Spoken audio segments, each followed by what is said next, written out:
episode 3 is on.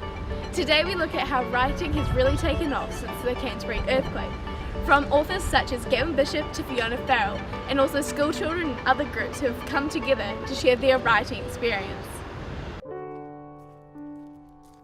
September the 4th was the one I remember most, because like everybody, it took me completely by surprise. Because I thought for a start it was a truck coming down the road, because it was so loud, the noise was so loud. And then when things started shaking, and we live in an old Victorian house, and we could hear bricks falling from the chimneys, and the tin roof, which is very old and not in very good shape, it was screaming, on all of the nails, the tin on the nails was jumping up and down, and the whole place was the din of breaking china and things inside the house. And of course it was complete darkness because the lights and the power went off. It had an enormous effect on me, really, because I tried to carry on working. I was working on another book other than this one here. And I tried working on other things, and I just couldn't settle to do anything.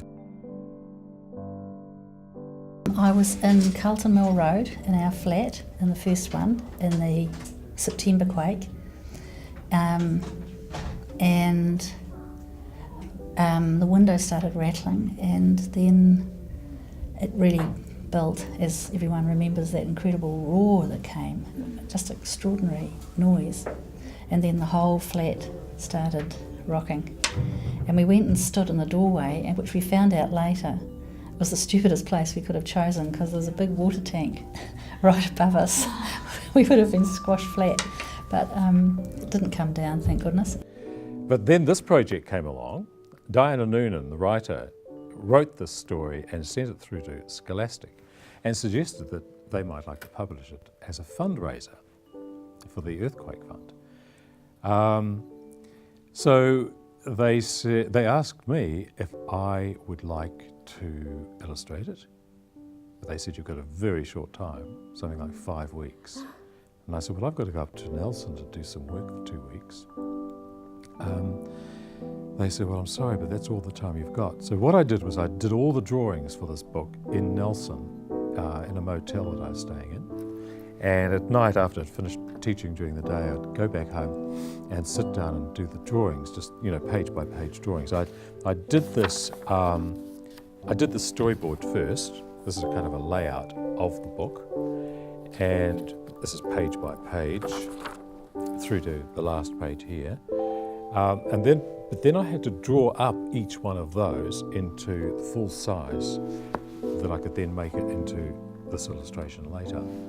On a cold Christchurch morning, while the city was sleeping, before the birds roused him with twitters and cheeping, curled up on the end of his friend Emma's bed, Tiger woke with a start and a feeling of dread. He twitched his long whiskers and sniffed at the air. Danger was close, but what was it and where? Then a voice in his head, one he'd not heard before, shouted, "Run for your life, Tiger! Make for the door!" He raced up the path as it buckled and bent, as the mailbox swayed, even faster he went. Round swings that were squeaking and roundabouts creaking, past the shuddering school with its swimming pool leaking. Over the Avon on bridges that wiggled, he shot through the city on footpaths that jiggled.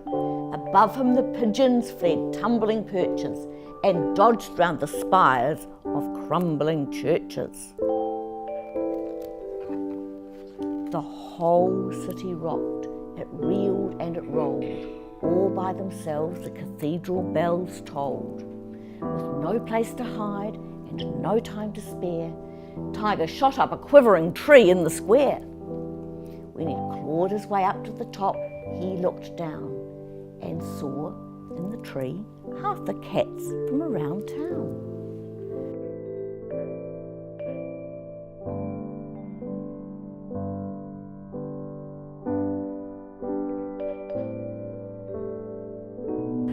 The book Book Fridge is another gap filler located in Christchurch City. It is to encourage people to read, and how it works is you take your own book and you can exchange it for another. This has been very popular as it's bringing the community together and encouraging people to get out there and read.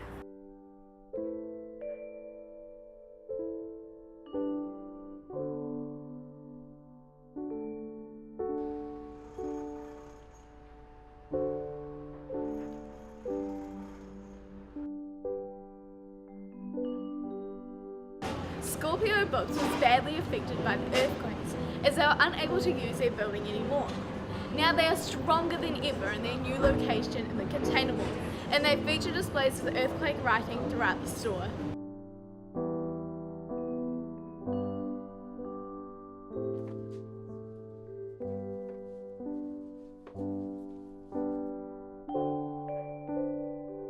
I was actually writing a series of essays about travel because my publisher had asked if I'd do a travel book.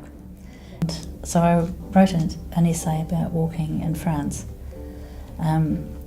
Really enjoyed it and thought that if I was going to write a travel book, I'd write about walking as a form of travel and all the things that you think about when you're walking. One of the walks, the first one, is about walking on the Robert Louis Stevenson Trail in the southwest of France, and then there's other walks as well, including some around Menton in the south of France where I had the Mansfield Fellowship one year. And it was just a book about travel, but dull probably. And then the quake happened and the book changed. And I'd been writing poems because the quake was so shocking. The September quake was shocking, but the February one even more so. And I don't think there's anyone in Christchurch who wasn't really thrown by that February quake.